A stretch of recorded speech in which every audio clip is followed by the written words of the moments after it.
There's a new burrito in town, at least in recycling circles.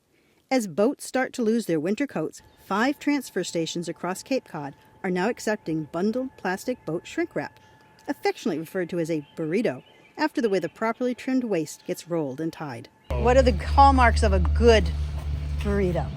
Well, as you can see, there is no of that plastic twine that I showed you before, and they've actually taken pieces of the material and use it to hold it together.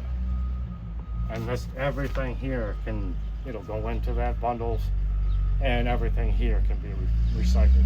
The plastic wrapping keeps boats safe and secure during the cold, snowy months, and for the past several years, a model program in Barnstable County flips what would be mountains of bulky landfill waste into the recycle market instead. We're trying to keep it out of the waste stream. That's Chatham's transfer station foreman, David Lusher. He said boat owners should cut out the zipper and any hard plastic parts and self-tie the burrito with a strip of shrink wrap. It's not supposed to have any ropes in it or any kind of hard plastics, zippers. With all the boats on Cape Cod, this is no small thing, says Robert Faley, Director of Public Works for the town of Chatham.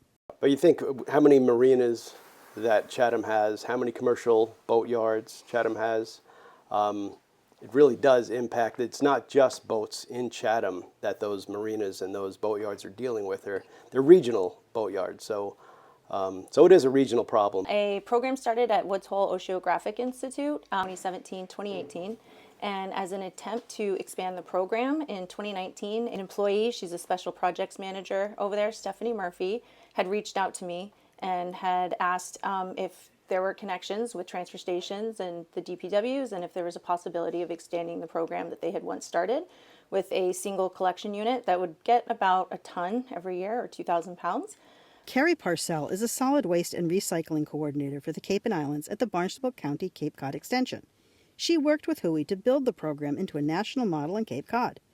From that original 1 ton, it grew into a program which last year redirected 67.5 tons of boat shrink wrap plastic out of the landfill stream. In 2019, we established some relationships with various towns, one being Chatham, here where we're at today.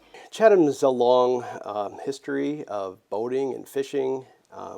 We felt it was important to support that community and to prevent a lot of the shrink wrap from boats from going into the landfills, into the waste stream. So this year we have Bourne, Eastham, Falmouth, Chatham, and Wellfleet. It started April 1st and it's going to go until July 31st. Before we used to end it in June, and then we actually had a lot of boat owners and marinas ask us, you know, hey, why don't you go past the 4th of July? Because there are people and visitors that come here strictly for that particular week or weekend, and that's when they're unwrapping the boat. In 2025, I think we did 67 plus tons of shrink wrap between the 5 depots and a private hauler that had joined the program and had set up an account with the MRF, or the Materials Recovery Facility. The program has evolved and the markets have opened up. So at the time that we started doing it, we were only allowed to accept white shrink wrap, and that was due to the markets, because what we collect and what we send out to the market for processing and recycling depends on, you know, the commodities price index and whether or not somebody actually wants the material. It turns out the market does want boat shrink wrap, but it wants it in volume, which is why the regional approach works. All the towns combine their collections and send it on to a processor in Brockton, which aggregates it and serves as a sort of middleman to deliver the raw ingredients to manufacturers.